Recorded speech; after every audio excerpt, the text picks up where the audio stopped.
रानी ने सोचा, आखिर क्या बात हो गई, आज मेरा पुत्र इतनी देर तक सोया हुआ क्यों है। उसने अपनी दासी को आज्ञा दी कि उसके नवजात राजकुमार को तुरंत उसके पास लेकर आए। लेकिन जैसे ही दासी सोए हुए राजकुमार के पास गई, उसके होश उड़ गए। उसने देखा कि राजकुमार की आंखें पलट चुकी थी। उसके शरीर में चेतना के कोई भी लक्षण दिखाई नहीं दे रहे थे और वास्तव में उसकी मृत्यु हो चुकी थी। दासी जोर जोर से चिल्लाने लगी और विलाप करने लगी।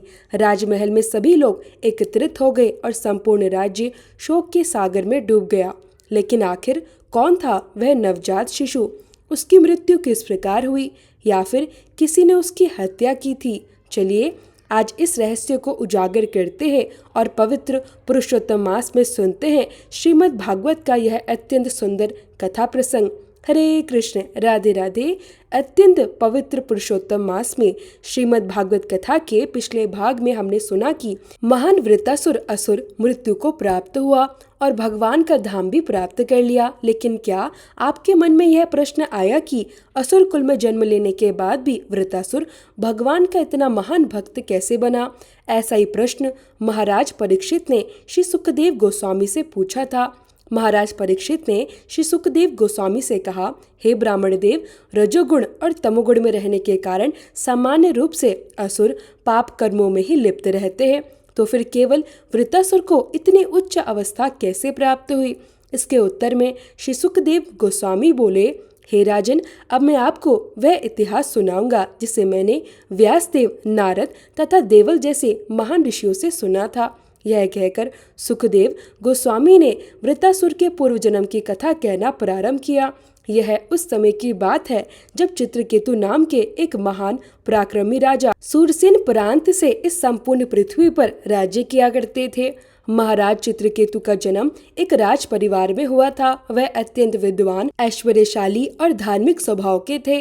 उनकी 1 करोड़ रानियां होने के बाद भी महाराज चित्रकेतु संतान सुख से वंचित थे। पुत्र के अभाव में उन्हें अपना संपूर्ण पृथ्वी का राज्य और सुंदर रानियां भी सुख प्रदायक नहीं लगती थी। एक दिन ब्रह्मा जी के मानस पुत्र ऋषि अंगिरा उनके राज्य में पधारे। ऋषि को देखते ही राजा अपने आसन से तुरंत उठ खड़े हुए। उन्होंने ऋषि का यथोचित आदर सत्कार किया, उन्हें श्रेष्ठ आसन प्रदान किया और भजन एवं प्रिय पदार्थ अर्पित किए। राजा की विनम्रता देखकर ऋषि अंगिरा अत्यंत प्रसन्न हुए। उन्होंने राजा से कहा, हे राजन, आशा है कि आपका शरीर और मन दोनों स्वस्थ होंगे। इसके साथ ही आपके मंत्री, रक्षक और 7 अंग भी सुरक्षित होंगे।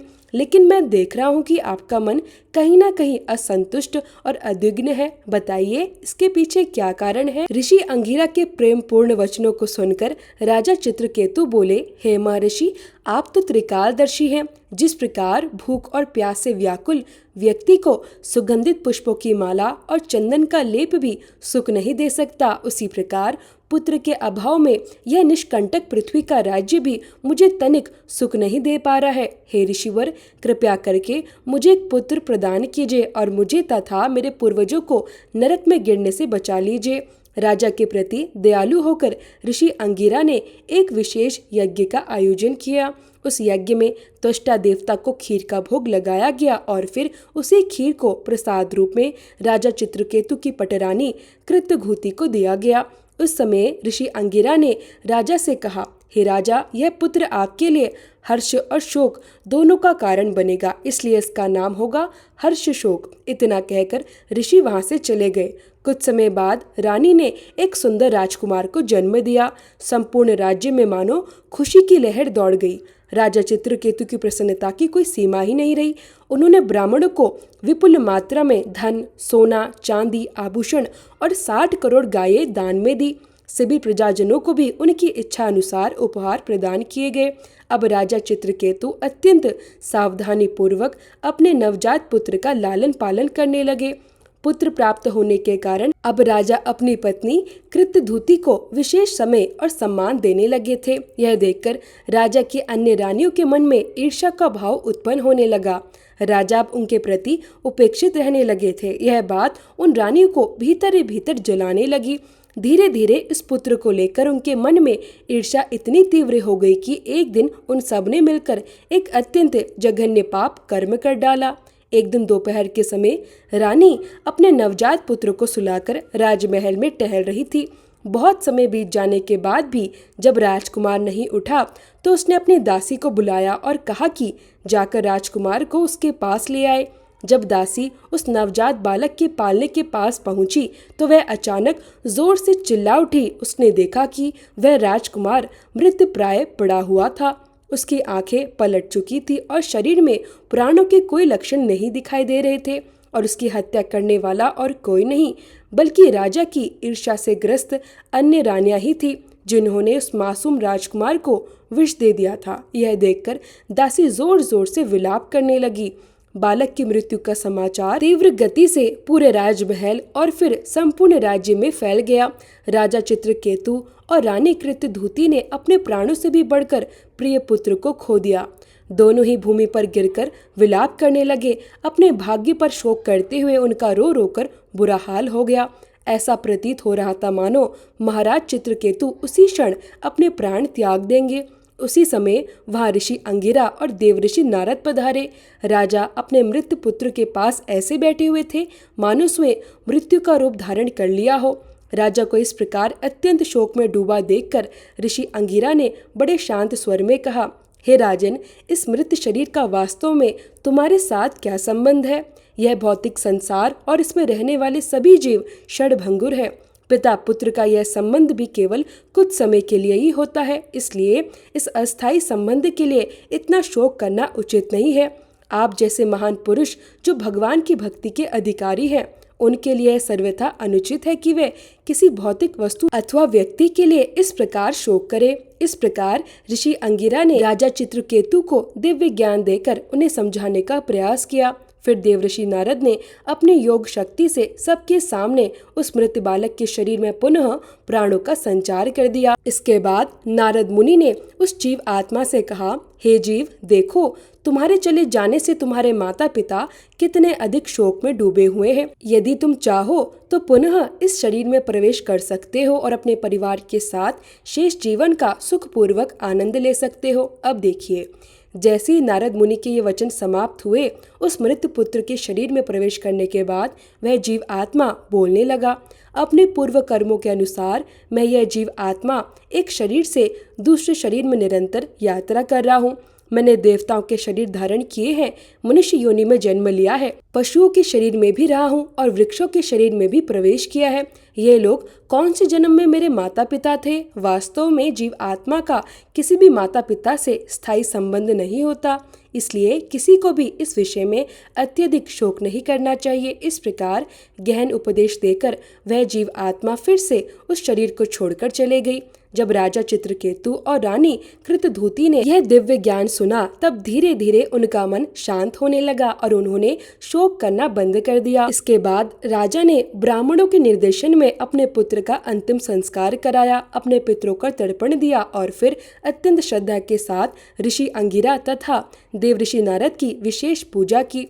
राजा का ऐसा विनम्र और धर्ममय व्यवहार देखकर देवऋषि नारद अत्यंत प्रसन्न हुए। तब उन्होंने महाराज चित्रकेतु को भगवान श्रीहरि का एक अत्यंत पवित्र और दिव्य मंत्र प्रदान किया। ओम नमस्तुभ्यं भगवते वासुदेवाय धीमहि प्रघुमनाय अनुरदाय नमः शंकर्षणाय च नमो विज्ञान मात्राय परमानंदाय मूर्ते आत्मरामाय शांताय निवृत्त द्वैत दुष्टे। महाराज चित्रकेतु ने अत्यंत श्रद्धा और एकाग्रता के साथ इस मंत्र का जाप आरंभ कर दिया। वह पूर्ण ध्यान पूर्वक उस मंत्र का उच्चारण करते रहे और पूरे 1 सप्ताह तक केवल जल ग्रहण करके उपवास करते रहे। 1 सप्ताह की कठोर साधना और मंत्र जाप के प्रभाव से उन्हें विद्याधर लोक का साम्राज्य प्राप्त हुआ। लेकिन यही अंत नहीं था। इसी दिव्य मंत्र की शक्ति से कुछ समय बाद महाराज चित्रकेतु को भगवान अनंत देव के प्रत्यक्ष दर्शन प्राप्त हुए। उन्होंने देखा कि स्वयं भगवान शेषनाग उनके सामने विराजमान है। उनके शरीर का रंग कमल पुष्प के तंतुओं के समान अत्यंत श्वेत और दिव्य था। उन्होंने सुंदर नीलवर्ण वस्त्र धारण किए हुए थे। उनके मुख पर मंद मंद मुस्कान शोभा दे रही थी। सनत कुमार आदि महान ऋषिगण उनके चारों ओर बैठकर उनकी स्तुति कर रहे थे। भगवान अनंत देव का वह अद्भुत और दिव्य स्वरूप देखते ही महाराज चित्रकेतु के हृदय में संचित समस्त भौतिक कल्मश और अज्ञान नष्ट हो गए। उनका मन पूर्ण रूप से निर्मल हो गया। तब उन्होंने अत्यंत प्रेम और भक्ति से भगवान संकर्षण की सुंदर स्तुति की और उनसे प्रार्थना करने लगे। महाराज चित्रकेतु की प्रार्थनाओं से प्रसन्न होकर भगवान संकर्षण ने उनसे कहा, हे राजन, महर्षि नारद और ऋषि अंगिरा के निर्देशों का पूर्ण रूप से पालन करने के कारण समस्त दिव्य ज्ञान तुम्हारे हृदय में प्रकाशित हो चुका है। इसी का परिणाम है कि आज तुम मेरा प्रत्यक्ष दर्शन कर पा रहे हो। यदि तुम भौतिक भोगों से अनासक्त रहकर भक्ति में जीवन के वास्तविक सार को समझ लोगे तो इसी जीवन में तुम मेरे शाश्वत धाम को प्राप्त कर सकोगे और जीवन की परम पूर्णता को प्राप्त कर पाओगे। इतना कहकर भगवान संकर्षण वहां से अंतर्ध्यान हो गए। इसके बाद महाराज चित्रकेतु विद्याधरों के राजा के रूप में प्रतिष्ठित हुए। भगवान विष्णु द्वारा प्रदान किए गए दिव्य विमान में बैठकर वे संपूर्ण ब्रह्मांड की यात्रा करने लगे। लेकिन अब आप सोच रहे होंगे कि यह तो महाराज चित्रकेतु की कथा थी, फिर इसमें वृत्तासुर का क्या संबंध है? तो इसके विषय में हम आपको बताएंगे इसी कथा की अगली कड़ी में, यानी पार्ट 2 में। इस कथा के दूसरे भाग को सुनने के लिए हमारे इस चैनल को अवश्य सब्सक्राइब कर लीजिए। जल्दी से नीचे जाकर सब्सक्राइब का बटन क्लिक कर लीजिए और इसी अधिक मास में प्रतिदिन श्रीमद् भागवत की ऐसी रसपूर्ण कथाओं का आनंद लेते रहिए। हम आपसे बहुत जल्द मिलेंगे इसी कथा के दूसरे भाग के साथ। तब तक के लिए इस पूर्ण पुरुषोत्तम परम पवित्र पुरुषोत्तम मास में अधिक से अधिक भगवान के पवित्र नाम का जाप कीजिए और सदैव उनका स्मरण करते रहिए। राधे राधे।